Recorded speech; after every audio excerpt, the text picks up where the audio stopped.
Hello, everybody. I hope your week is going well. Lately, I've just been counting down those days to when we can all get back together. And it's been kind of exciting to talk about and think about us getting back together, which I hope will be soon. Uh, but that has nothing to do with what I'm going to talk about tonight. So here I am sitting in here with the muskrat and just going over a few things. And I'll have to say I have really been enjoying reading the Bible and the message. If you haven't done that and would like to start with us, whatever today is, May 25, you could just jump right in on May 25 and start reading. And it is so much fun to read the Proverbs. And I've been enjoying reading the history and really enjoyed the book of Ruth. And I'm going to speak on that Sunday morning. And just a lot of wonderful things about it. Romans, wow, I tell you right now, there's a lot of things that just pop out when you start reading it in a different translation because you get used to reading things a certain way. Like all my life, I'm going, oh no, it's got to be King James, it's got to be Revised Standard, it's got to be NIV. And pretty soon, after a while, when I start reading, I'm going, let me see. Oh, yeah, I've already read that. So if you're not careful, what you do is you jump over key things and you don't see them. Tonight, I want us to go to the book of Psalms. Now, the book of Psalms is divided into books, and we're going to be in book 4, which is Psalm 90. We're not going to digest the whole psalm, just a couple of verses. Lord, you have been our dwelling place throughout all generations. This is a psalm of David. Before the mountains were born, or you brought forth the whole world from everlasting to everlasting, you are God. You turn people back to dust, saying, return to dust, you mortals. 1,000 years in your sight are like a day that's just gone by, or like a watch in the night. Yet you sweep people away in the sleep of death. They are like the new grass of the morning. In the morning it springs up new, but by evening it's dry and withered because of the heat. We're consumed by your anger, terrified by your indignation, and you have set our iniquities before you, our secret sins in the light of your presence. All our days pass away under your wrath. We finish our years with a moan. Our days may come to 70 years or 80 if our strength endures. Yet the best of them are but trouble and sorrow, for they quickly pass and we fly away. If only we knew the power of your anger. Your wrath is as great as the fear that is your due. Teach us to number our days that we may gain a heart of wisdom. Relent, Lord. How long will it be? Have compassion on your servants. Satisfy us in the morning with your unfailing love, that we may sing for joy and be glad all of our days. Make us glad for as many days as you have afflicted us, for as many years as we have seen trouble. May your deeds be shown to your servants, your splendor to your children. May the favor of the Lord our God rest on us. Establish the work of our hands for us. Yes. Establish the work of our hands. What a great psalm. Now, of course, we're not going to jump on all those verses tonight, but I want to highlight some things. First, wouldn't it be great to be able to say, Lord, you have been our dwelling place in all the generations? Now, many of us can say, Lord, you have been our dwelling place in many generations and for many generations. Wouldn't it be great to say, as far as you can tell from doing all your ancestry.com for all your genealogies, that every generation as far back as you could go had continuous, faithful ancestors, faithful to God. David was saying, for all the generations of the Jewish people, you have been our God. You see, that may not be true for you, but it's not the end of all things if that's not true. Maybe you're a first generation Christian and your children are not Christians.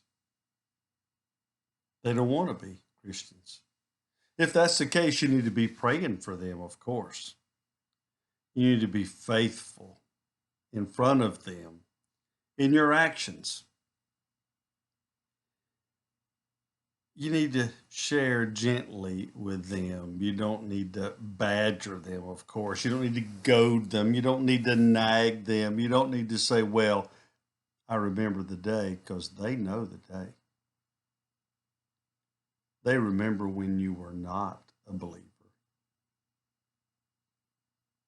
And so you can say things like, I am sorry. Please forgive me. My life has changed. They're going to see the change. And if you're a first generation believer, you need to fall on your knees tonight and give thanks to God because you broke the cycle of lostness, the cycle of generation after generation doomed to eternity and separation. You have a lot to be thankful for. Now, you may live with some regret that you weren't a believer when you were raising your kids or when even after your kids were grown.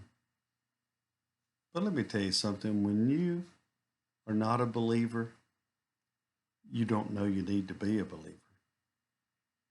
You may have heard someone tell you, someone may have shared their faith with you, and you may have even been under conviction, but until you become a Christian, you don't really know what you missed out on.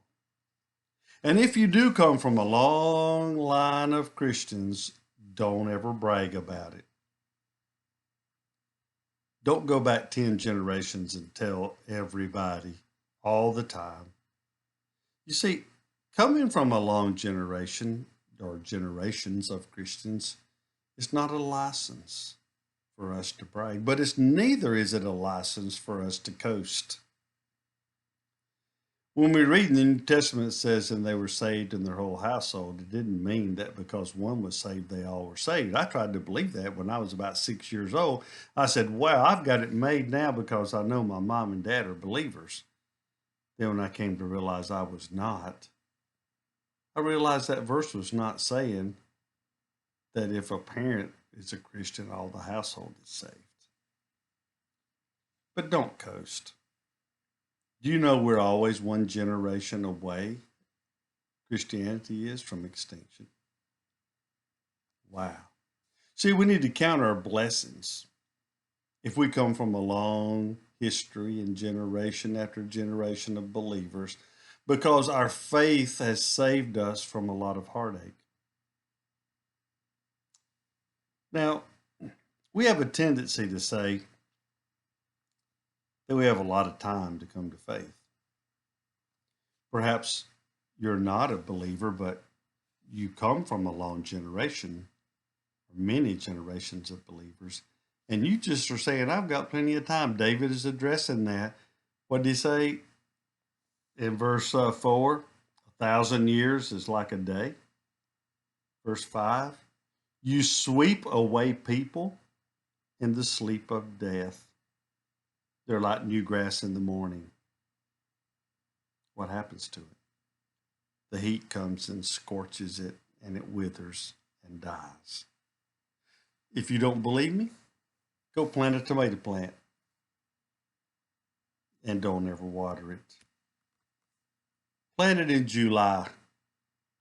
Watch what happens in a day. You could plant it and water it in the morning, and by night it's wilted. David said that's the way we are. We don't last long. And yet we have a tendency to think we have forever. We think we're immortal while we're living here, and that's just not the case. Verse 4 says life is short. Life is sudden. Life is uncertain. It says death is instantaneous. In other words, when death comes, buddy, it comes quickly. Wow. The Bible says death is unstoppable. You're going to die. People tell me all the time, well, when it's your time, you will die, but not before.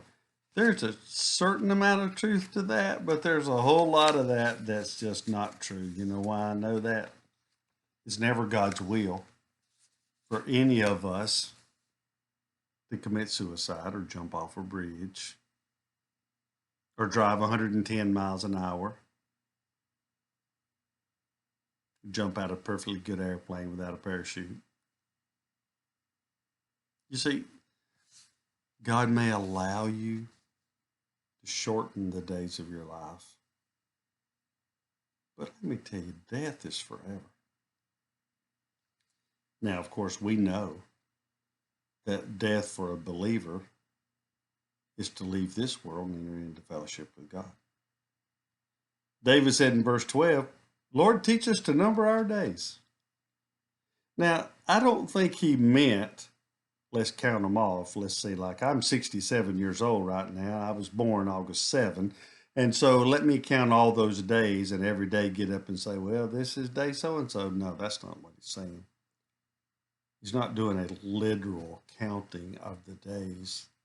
He's saying be careful with your days. Don't waste them. Plan them. But pace yourself with them. As BJ always says, start out like you can hold out. But I think he also meant we need to enjoy our days. And you only can enjoy your days in that right relationship with the Father. He talks about death in this chapter. Death completes the cycle of this life on earth. He said we might live to be 70, we might live to be 80. Now remember, some of his ancestors were old as Methuselah, who lived 967, 69 years. Moses, 120 years. They lived a lot longer than us. But he says death completes that cycle. If you die lost, you're lost forever. If you have a friend who is not a believer and you've not shared with them, you have that responsibility, because if they died tonight, they will be lost forever. If you die as a believer, you will forever be saved and in the fellowship of God. That's what the Bible makes clear. If you die lost, you will be separated. It's not like hell is a place where a whole bunch of people gather and have a party. Oh, the bad people, right? No. The Bible talks about hell as a place of separation and agony, isolationism. We've known what that's like lately, haven't we? If you die saved, you have fellowship. Fellowship with God. It also says you will know even as you are known. So you will know those who are around you who are believers. Wow. You see, you and I, while we may think we have lots of time, we probably don't. And if we're going to complete that cycle, and the next generation will be able to say, our generation is all Christian, then as parents and grandparents, we need to share with that generation, don't we? It's not enough just to send them to church. You've got to take them and show them by example, and they need to know about faith from us. It's an exciting thing when a child asks you about faithful things, about what it means to be a Christian.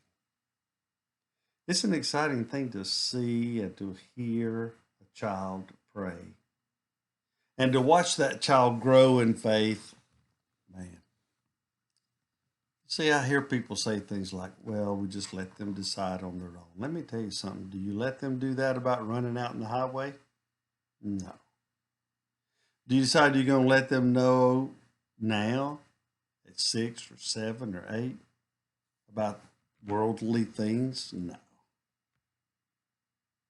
we need to bring up a child in the faithful ways of God. So tonight we come to our prayer time. I want to remember Miss Violet. Miss Violet's at MUSC. W.L. Carmen has been sick. Don Cumby. Miss Gail is recovering. We have lots of shut-ins. We need to be praying for them. We need to be praying for our nurses. We have 5 or 6 nurses in our congregation. We need to be praying for all of our medical people. We need to be praying for our law enforcement officers and politicians.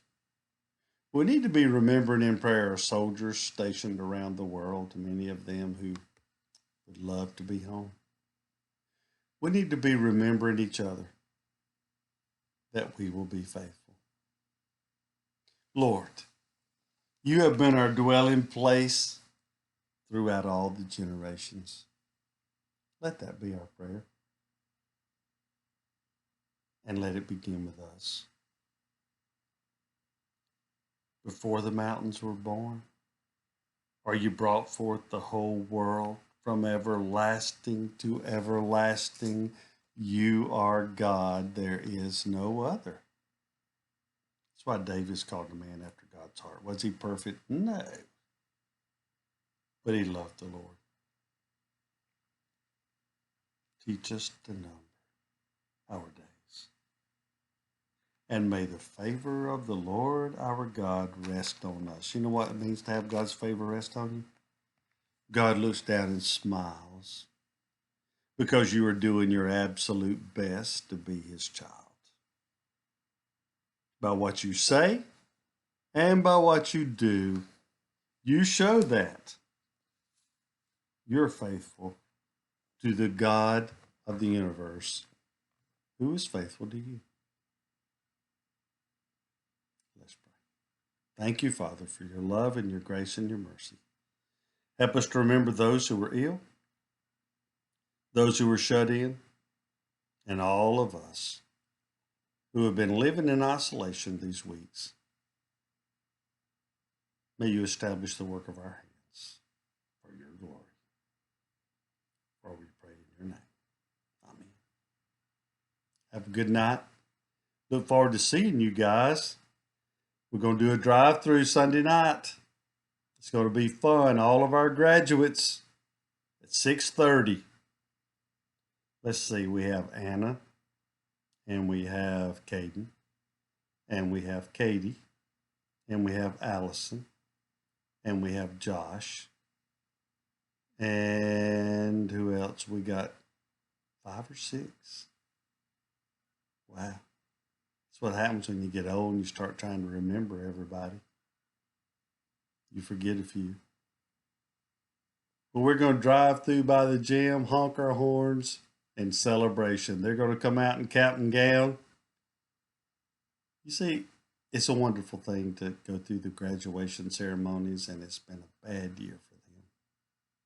Not being able to do all the things they've enjoyed. So let's brighten their night just a little bit by celebrating with them a milestone. God bless you all.